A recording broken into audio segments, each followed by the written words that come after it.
Frankenstein Chapter 15. Such was the history of my beloved cottagers. It impressed me deeply. I learned, from the views of social life which it developed, to admire their virtues and to deprecate the vices of mankind. As yet I looked upon crime as a distant evil.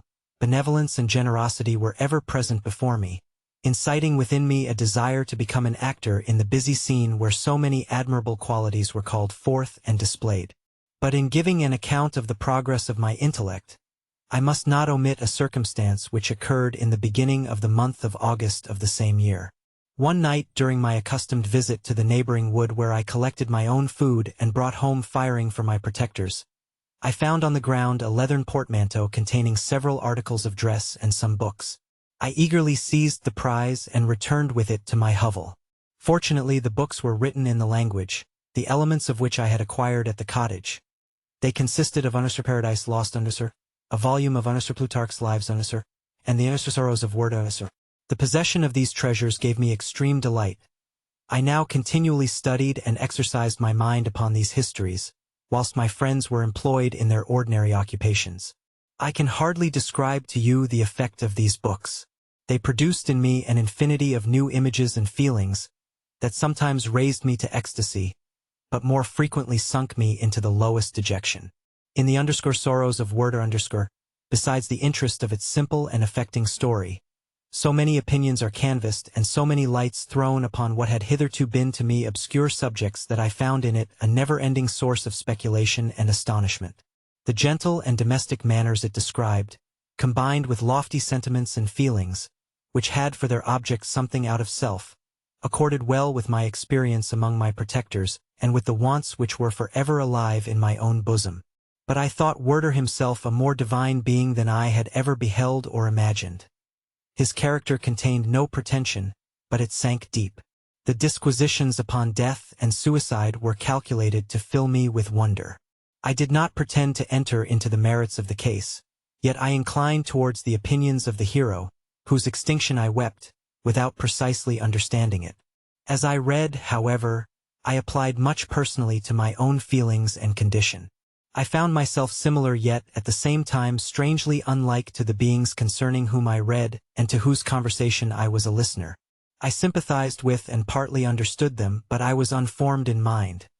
I was dependent on none and related to none.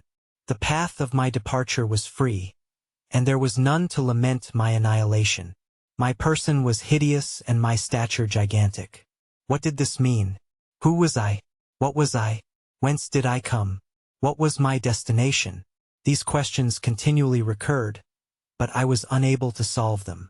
The volume of Plutarch's Lives which I possessed contained the histories of the first founders of the ancient republics.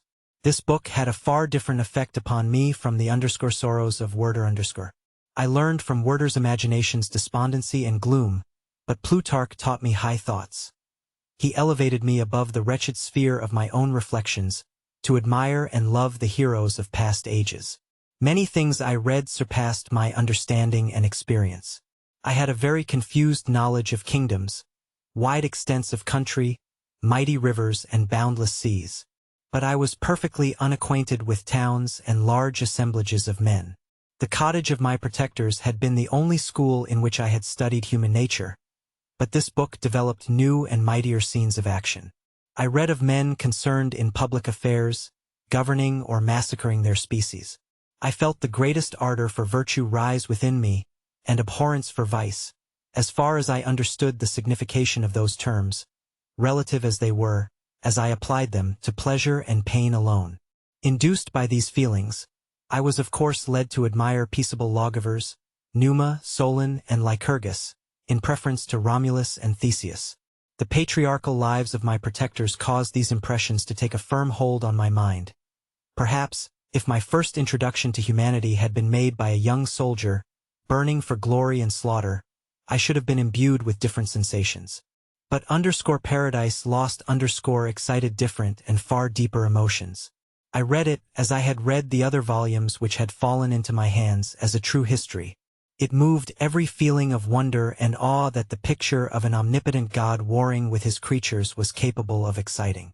I often referred the several situations as their similarity struck me to my own.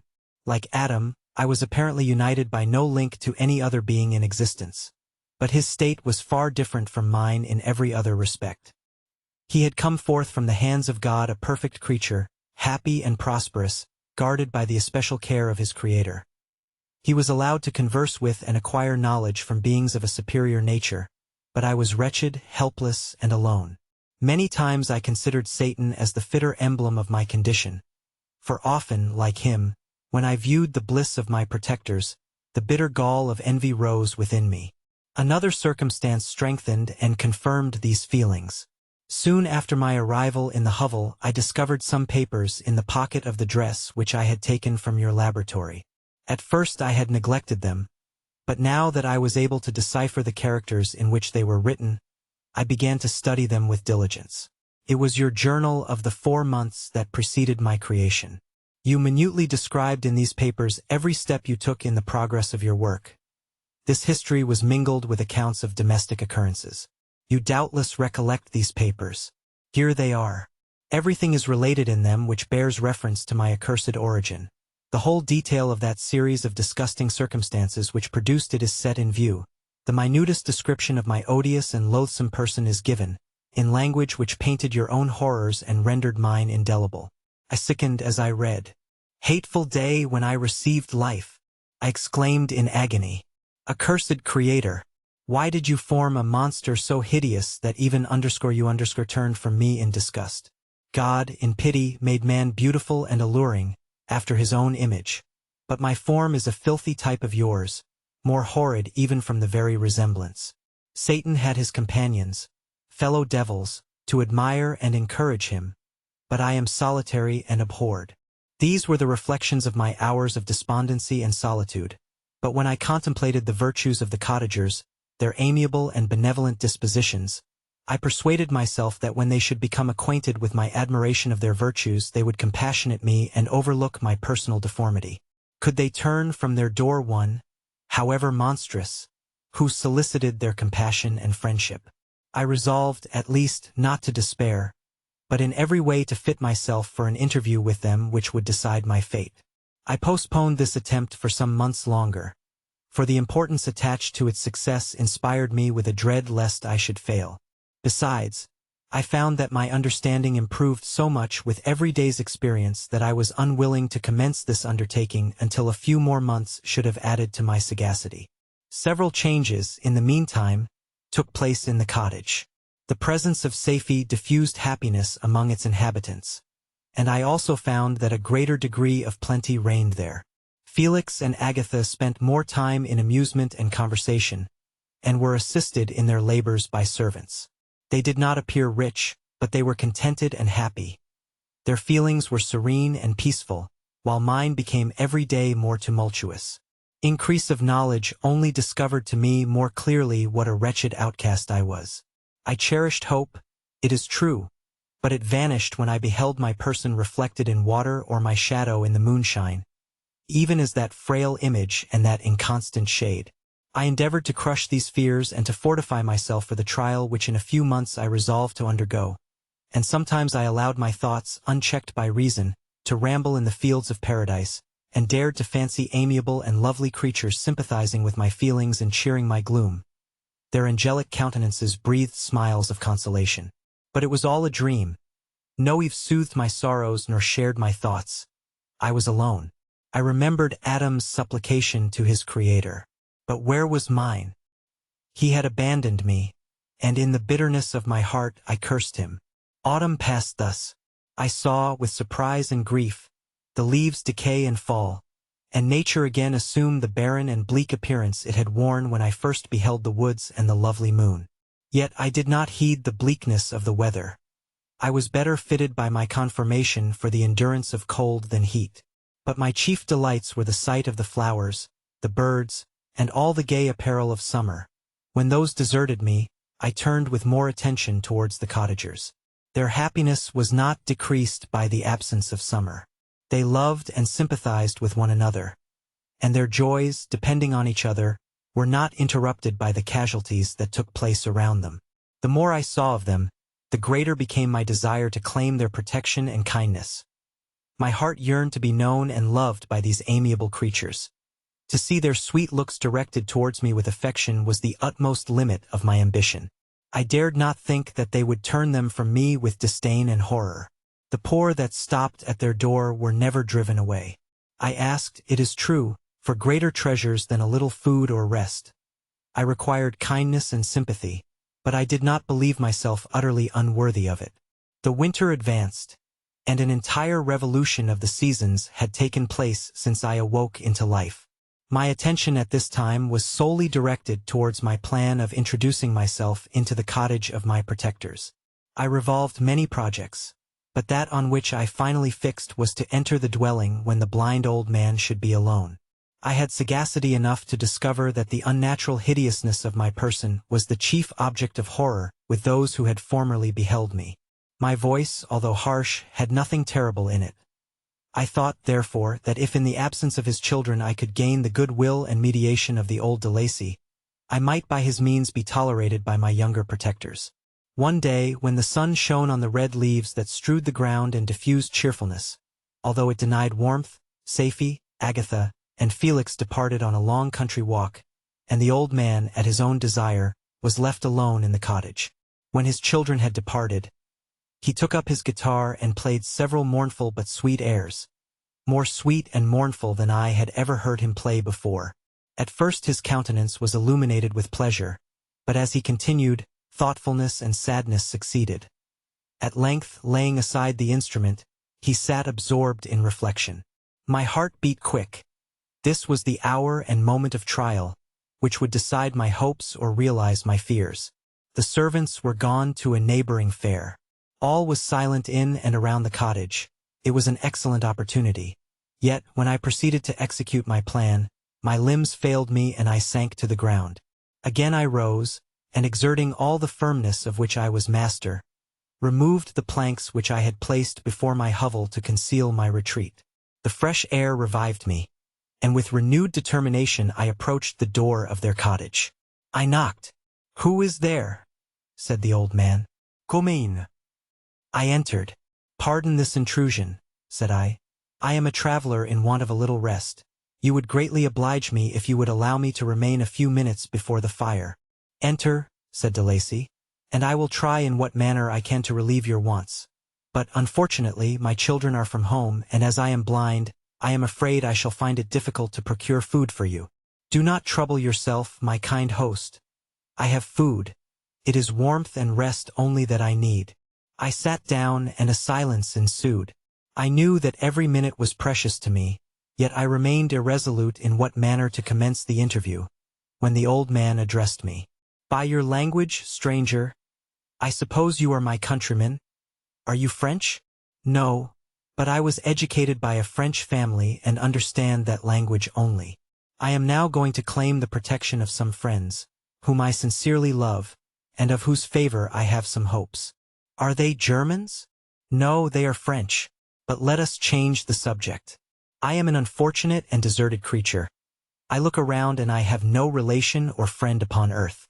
These amiable people to whom I go have never seen me and know little of me. I am full of fears, for if I fail there, I am an outcast in the world forever. Do not despair. To be friendless is indeed to be unfortunate, but the hearts of men, when unprejudiced by any obvious self-interest, are full of brotherly love and charity.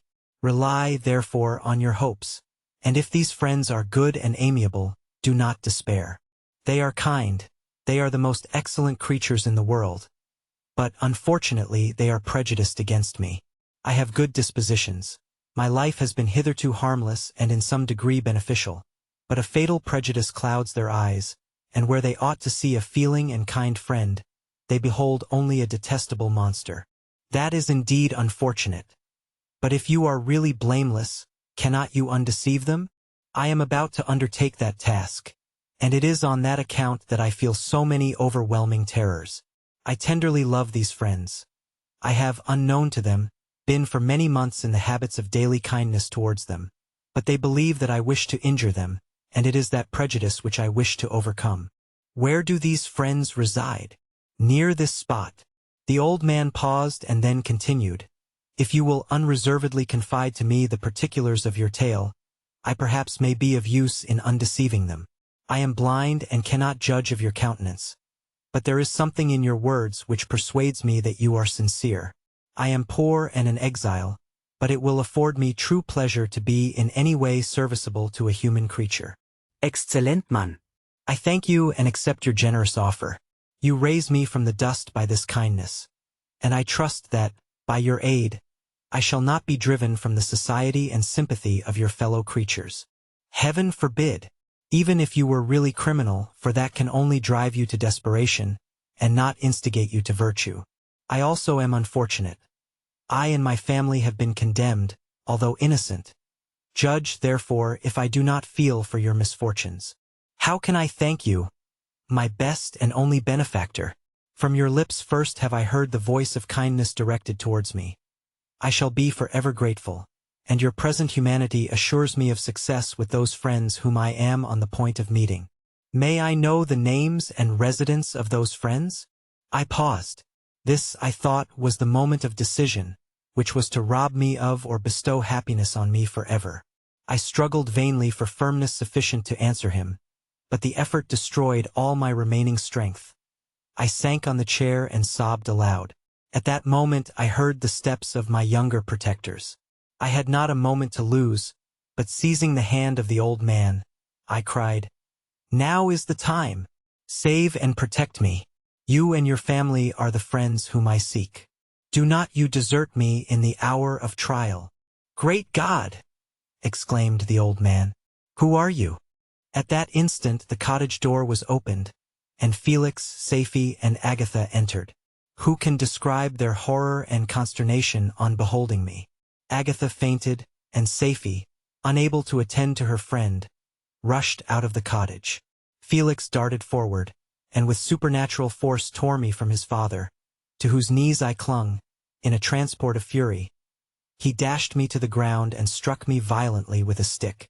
I could have torn him limb from limb, as the lion rends the antelope. But my heart sank within me as with bitter sickness, and I refrained.